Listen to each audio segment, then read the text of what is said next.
আমরা কিন্তু প্রত্নস্থান ইকো রিসোর্টের বিকেল বেলাটাতে আপনাদের সাথে আবার শেয়ার করছি। পাহাড়ের খুবই কাছ থেকে পাহাড়কে দেখার একটা সৌভাগ্য আপনার হবে। এখন আছি পাহাড়ের একদম ওনাদের সবচেয়ে উঁচুতে।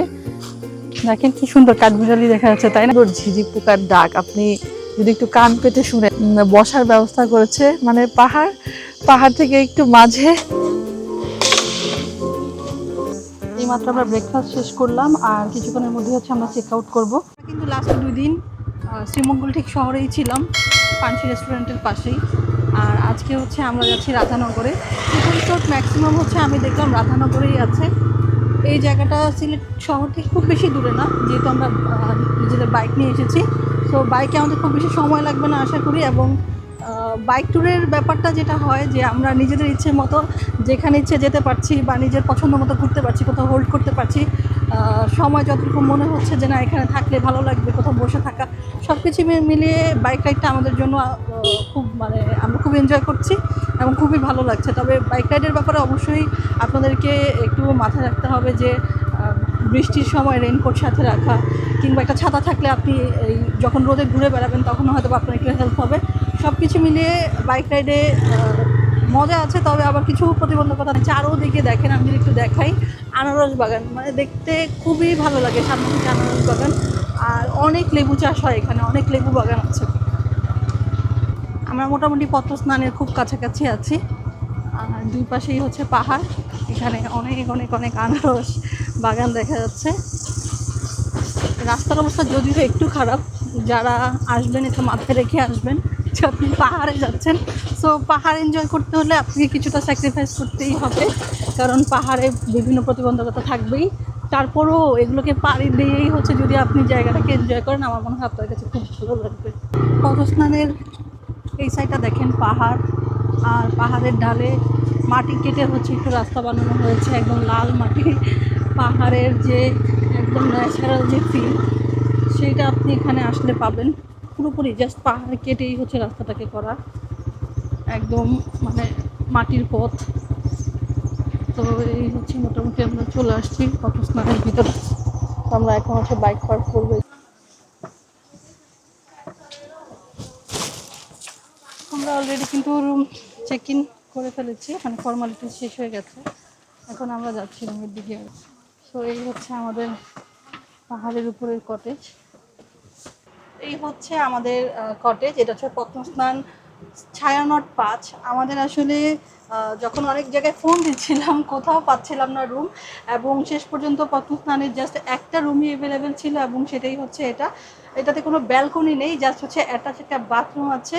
আর আপনাদেরকে একটু আমাদের এই সাইডটা যদি দেখাই, জাস্ট একটা বেড আছে, যেটা অলমোস্ট ফ্লোরিং বেডের মতো।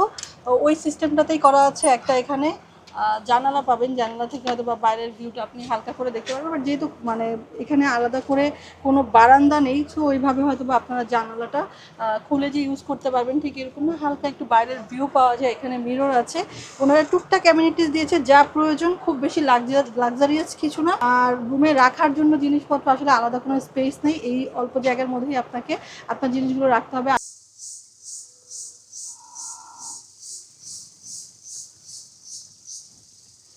আমরা কিন্তু পদ্মস্নান ইকো রিসোর্টের বিকেল বেলাটাতে আপনাদের সাথে আবার শেয়ার করছি সময়টা। এই জায়গাটা খুবই সুন্দর, একদমই পাহাড়ের উপরে। এখানে পাহাড়ের ঢালে কিছু বাড়ি আছে, যেটা আপনার বেলকনি এবং বেলকনি ছাড়া। আর ওইখানে আরেকটা বাড়ি আছে, যেটা বিক্রমপুর স্টাইলের কাঠের ঘর। আর তাদের কিন্তু পাহাড়ের উপরেও বেশ কয়েকটা কটেজ আছে, ওগুলো প্রিমিয়াম কটেজ। সব কিছু মিলিয়ে আপনি যদি বলেন যে পাহাড়ের সৌন্দর্যটা কেমন, আমি বলবো একদম অসাধারণ সুন্দর। এখানে আসলে আপনি খুব সুন্দর ঝিরি পোকার ডাক শুনতে পাবেন, এত সাউন্ড, বিভিন্ন পাখির শব্দ পাওয়া যাচ্ছে। আর পাহাড়ের উপরে অনেক গাছ, সব কিছু মিলিয়ে পরিবেশটা অনেক সুন্দর। বিকেলের সময়টা আপনারা এখানে খুব সুন্দর এনজয় করতে পারবেন। খুব সুন্দর একটা দোলনা আছে। আর আপনি যদি ওই দিকটাতে ঘুরেন তাহলে তো পাহাড় ভিউ পাবেন। খুবই সুন্দর একটা জায়গা। যারা একদম নিরিবিলি পরিবেশ পছন্দ করেন তারা কিন্তু এই জায়গাটা ভিজিট করতে পারেন। যদিও আমাদের রুমের এক্সপেরিয়েন্সটা খারাপ বলবো না, ব্যালকনি নেই যেহেতু আমরা রাশ শহরে পাইনি, কিন্তু অন্যান্য কটেজগুলো কিন্তু যথেষ্ট ভালো। আর আমাদের সার্ভিস খারাপ না এখন পর্যন্ত, কিন্তু যেটা হয় সাধারণত ওদেরকে একটু ফোন দিলে ওনাদের কম পাওয়া যায়, ওনার রেসপন্স একটু কম করে, এটা একটু প্রবলেম মনে হয়েছে এখন পর্যন্ত। বাকি সব ঠিকঠাক।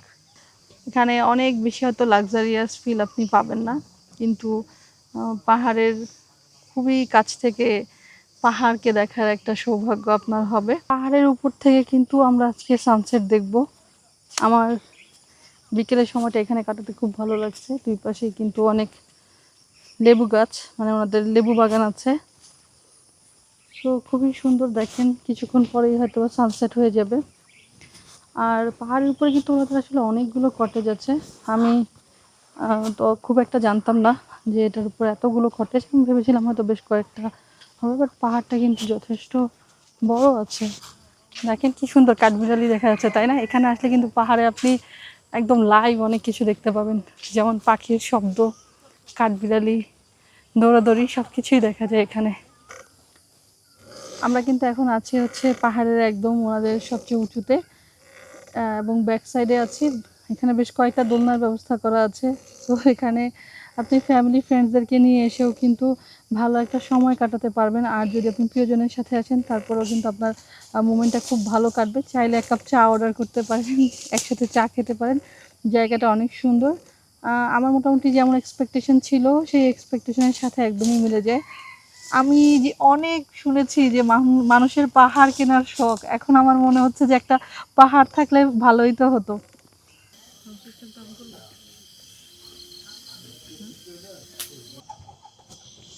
অলরেডি কিন্তু রাত হয়ে গেছে। আমরা সন্ধ্যার পর রুমে একটু রেস্ট করলাম, এখন আবার বের হলাম। আমাদের আজকে ডিনারের অর্ডারটা দেওয়া ছিল ওদের এখানে, কিন্তু যেহেতু এটা শহর থেকে মোটামুটি অনেকটাই ভিতরে, রাধানগরের মেইন জায়গাটা থেকেও মানে অনেকখানি ভিতরে, তো বাইরে গিয়ে আসলে খাওয়ার খুব একটা অপশন নেই। আর আমি যেতেও চাচ্ছিলাম যে আজকের রাতটা এখানেই হচ্ছে খাওয়া দাওয়া করব, রাতের সৌন্দর্যটা এখানেই উপভোগ করব। সো ওদের বিকেলেই হচ্ছে অর্ডার করে ফেলতে হয়, আমরা বিকেলে অর্ডার করে ফেলেছিলাম। আমরা আজকে বারবিকিউ ওদের এখানে অর্ডার করেছি। দিনের বেলা আর রাতের বেলার ভিউটা কিন্তু একদম সম্পূর্ণই আলাদা। দিনের বেলা যেহেতু পাহাড়ের উপরে অনেকটাই গরম ছিল, আমি আসার পরে দেখলাম যে তখন তো সূর্য একদম মাথার উপরে, বেশ গরম লাগছিল। কিন্তু সূর্যাস্তের পরে আস্তে আস্তে কিন্তু একদম পাহাড় ঠান্ডা হয়ে গেল। এখন একদম মনে হচ্ছে যে শীতকাল। আমার কাছে এই জিনিসটা খুবই ভালো লাগছে, যথেষ্ট ঠান্ডা, যদিও গরমকাল কিন্তু এখন ঠান্ডা লাগছে। তো যারা হচ্ছে নন এসিতে থাকবেন হয়তোবা তারা দিনের বেলাটা একটু সমস্যা মনে হতে পারে, ফ্যানের তো সিস্টেম আছেই, কিন্তু সন্ধ্যার পরের সময়টা কিন্তু আবার একদমই আলাদা হয়ে যায়। পাহাড় কিন্তু অনেক ঠান্ডা, আমি শুনেছি, কিন্তু এই প্রথমবারের মতো হচ্ছে পাহাড়ে আমার থাকার সুযোগ হলো। আর এখানে যদি রাতটাতে থাকেন, মানে কি সুন্দর ঝিঝি পোকার ডাক, আপনি যদি একটু কান পেতে শুনেন আমার মনে হয় কিছুটা হলেও বোঝা যাবে। এত সুন্দর একটা নিরিবিলি পরিবেশ এখানে, আমার খুবই ভালো লাগছে। ওদের রিসোর্টের লাইটিংটা খুবই সুন্দর, অনেক সুন্দর করে সাজানো, জায়গায় জায়গায় বিভিন্ন রকমের লাইট সেট করা হয়েছে, যার জন্য রিসোর্টটাকে কিন্তু আরও অনেক বেশি ভালো লাগে। মানে আপনি এই রিসোর্টটা কেন চয়েস করবেন আমি যদি বলি, আপনি রাতের ভিউটা দেখার জন্য হলেও কিন্তু এটা চয়েস করতে পারেন। আমার পার্সোনালি নিজের কাছে খুবই ভালো লেগেছে। আপনারা এসে যদি শ্রীমঙ্গল কখনো থাকেন এই রিসোর্টটা একবার হলেও ট্রাই করতে পারেন। নিচ থেকে একটু মোটামুটি হাফ ওঠার পরে কিন্তু ওরা পাহাড়ের একটু এখানে স্পেস করে একটা বসার ব্যবস্থা করেছে। এটা আমার মনে হয় যদি একটু বাইরে ঘোরাফেরা করেন বা পাহাড়ের উপরে আসেন, আমরা প্রকৃতিকে আরও অনেক কাছ থেকে দেখতে পাবেন, প্রকৃতির সৌন্দর্যটা অনেক কাছ থেকে বুঝতে পারবেন।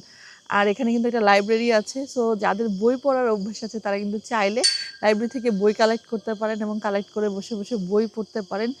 এই জায়গাটা একদমই নিরিবিলি, মানে আপনি যদি তাকান তাহলে দেখবেন যে এক পাহাড় থেকে আরেক পাহাড়, মানে ঘন অন্ধকার এখন। হ্যাঁ, শুধুমাত্র ওদের রিসোর্টটার লাইটিংটাই অনেক বেশি মনে হচ্ছে, আদারওয়াইজ যদি আপনি চারিদিকে তাকান একদমই নীরব, একদমই অন্ধকার। বাট এই জায়গাটা খুবই খুবই খুবই ভালো লাগার মতো। রাতের অ্যাক্টিভিটি হিসেবে ক্যারাম খেলতে পারবেন। ক্যারাম বোর্ড দেওয়া আছে, সাথে কিন্তু পাশেই বারবিকিউ লাইভ হচ্ছে। সো এই সময়টা কিন্তু আপনারা খেলতে খেলতে এনজয় করতে পারবেন। এখানে কিন্তু রিসোর্টের রাতের অ্যাক্টিভিটিসটা আমার কাছে ভালো লেগেছে, কারণ এই ধরনের রিসোর্টে রাতে আসলে খুব একটা বেশি কিছু করার থাকে না। আপনারা চাইলে কিন্তু এখানে ক্যারাম খেলে ফ্যামিলি ফ্রেন্ড যাদের সাথে আসবে তাদের সাথে খেলাধুলা করতে পারেন। আর এখানে লাইভ বারবিকিউ হচ্ছে, এটা দেখে এনজয় করতে পারবেন। কিছুক্ষণ পরে খাবার রেডি হয়ে যাবে, আমরা খাবার দাবার খাবো। তো সব কিছু মিলে রাতের ভিউটা যেমন ভালো, এখানে অ্যাক্টিভিটিসটা কিন্তু আমার কাছে খুব ভালো লাগছে। সাইডে মিউজিক বাজছে, সব কিছু মিলিয়ে রাতের সৌন্দর্যটা একদম অন্যরকম লাগছে এখানকার। ফুড কিন্তু অলরেডি প্রিপেয়ার হয়ে গেছে। আমরা বিকেলে অর্ডার দিয়ে দিয়েছিলাম ওদের বারবিকিউ একটা প্লেটার, যেটার মধ্যে হচ্ছে আমাদের চিকেন ছিল, পরোটা ছিল, সাথে কিন্তু তেলাপিয়া ফিশ বারবিকিউ ছিল। সো আমাদের প্লেটার কিন্তু অলরেডি চলে আসছে, আমরা খাওয়া শুরু করছি। এবং আমার মনে হয় যেহেতু live food, so fresh test যাই হোক না কেন, ফ্রেশ ফুড খেতে ভালো লাগে, এটা একটা ব্যাপার। আর পাহাড়ে বসে আপনি একটা লাইভ বারবিকিউ খাচ্ছেন, এটা এটা অন্যরকম ব্যাপার। আর ওরা খুব সুন্দর করে হচ্ছে প্রিপেয়ার করলো, এটা অলরেডি আপনাদেরকে দেখিয়েছি। তো এখন খাচ্ছি।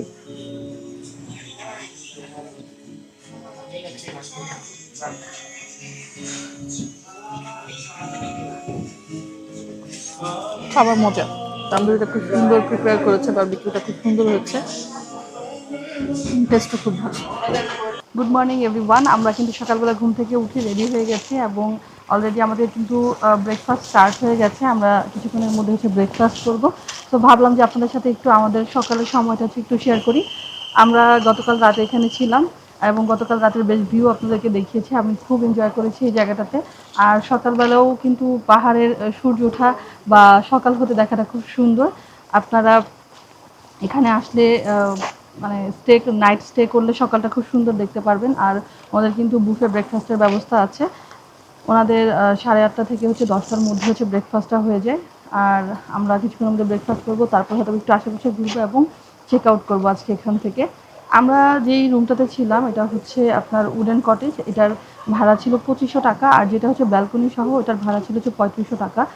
আর এখানে আরও কিন্তু বিভিন্ন রেঞ্জের অনেক রুম আছে। সো আপনারা চাইলে কিন্তু তাদের সাথে যোগাযোগ করে আসতে পারেন। কোন রুম কখন কোন সিজনে কোন প্যাকেজ চলছে এটা জেনে আসলে সবচেয়ে বেশি ভালো হয় আপনাদের জন্য। আর তাদের সার্ভিস যদি বলি, ওভারঅল তাদের সার্ভিস খুব ভালো ছিল, আমি তাদের সার্ভিসে খুব স্যাটিসফাইড ছিলাম। আর এখন আসলে অনেক গেস্ট, এই জন্য কিন্তু আসলে এখানকার পরিবেশটাও খুব বেশি সুন্দর। এইমাত্র আমরা ব্রেকফাস্ট শেষ করলাম আর কিছুক্ষণের মধ্যে হচ্ছে আমরা চেক আউট করবো। ব্রেকফাস্ট ভালোই ছিল, আইটেমের মধ্যে পরোটা ছিল, ডাল ভাজি, খিচুড়ি, ডিম ভাজা, মোটামুটি সব কিছু মিলিয়ে খাবারের টেস্টও খারাপ ছিল না, ভালোই ছিল। সো আপনারা কিন্তু পত্র স্নানে আসতে পারেন। সব কিছু মিলিয়ে আমার অভিজ্ঞতা খুবই ভালো। আর সবচেয়ে বড় কথা হচ্ছে পাহাড়ের সাথে একদিন থাকা, পাহাড়ে একদিন থাকা, এই বিষয়টা আমি খুব বেশি এনজয় করছি এবং এখনও আমার কাছে মনে হচ্ছে আমি খুব মিস করছি যে আমি চলে যাব। আমার মনে হয় যে দিনের ভিউ থেকে রাতের ভিউটা অনেক বেশি সুন্দর। দিনে যেহেতু এখন সামার সিজন, একটু কিছুটা গরম লাগে, সো বাইরে আসলে অ্যাক্টিভিটিস করার মতো খুব একটা না, আমার কাছে খুব মানে অন্য কিছু মনে হচ্ছে না। যদি আপনি বাইরে ঘুরতে চলে যান সেটা একরকম, কিন্তু আপনি যদি এখানে স্টে করেন সেই ক্ষেত্রে দিনের বেলা আপনার কাছে একটু বের হয়ে একটু বোর ফিল লাগতে পারে। তবে রাতের ভিউটা যেমন অসাধারণ সুন্দর, রাতের আবহাওয়াটা অনেক বেশি সুন্দর। কালকে তো এমন ঠান্ডা ছিল, মনে হচ্ছিল একদম শীতকালে পৌঁছে গেছি। মানে শ্রীমঙ্গলে যে এত ঠান্ডা এবং সামারে এত ঠান্ডা আমি আসলে আগে চিন্তাই করিনি। তো যারা আসবেন এই জায়গাটাতে আমার মনে হয় তাদের খুবই ভালো লাগবে। আর আমার ভিডিও যদি আপনাদের ভালো লাগে সেই ক্ষেত্রে অবশ্যই একটা লাইক দিবেন, আমার চ্যানেলটা সাবস্ক্রাইব করতে পারেন, নতুন নতুন ভিডিওর সাথে থাকতে পারেন। ইনশাআল্লাহ আপনাদের সাথে দেখা হবে অন্য কোনো ব্লগে।